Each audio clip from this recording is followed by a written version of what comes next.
difficulties you had defensively? It's strange. I've heard a few managers this week, and I've been listening to a lot of, post-game interviews with coaches, and I heard virtually the same thing that I've said after the game. We had long periods of the game where I actually thought we were the better team. Not that we had a foot in the game. I thought we were the better team. But, the first goal was an error from us. The second goal was an error from us. The third goal, you might say, was a bit of quality. But, as I said, the one thing that I was really determined, and we've spoke to the players about this year, is don't beat ourselves. Football is hard enough as it is, but make the opposition actually beat you, rather than we giving the opposition opportunities. And that's something that we spoke about. It wasn't the shape, it was individual errors, and we have to cut them out. And the bottom line is, if we don't cut the individual errors out, then eventually you change the personnel within the group.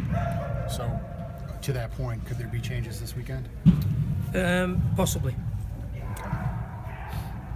What are you expecting from Orlando this game, being that they've had a lot of early season adversity with the injuries and suspensions? Well, I'd like to add their adversity when they brought 13 new players in.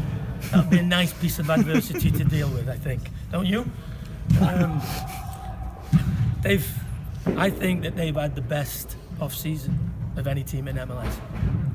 They brought 13 players in, of which 7, 8 have been brought to go into the first team. So that means that the guys who were in the team next year are going to be on the bench. So their depth now is going to be nearly as strong as anybody else's. So hey, they've had a really good off-season.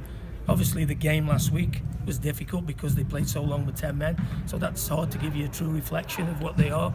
But we watched, what we called pre-season. We actually played them, and I think I think that Jason's probably happier now with this group than he's probably been since he's been in the club.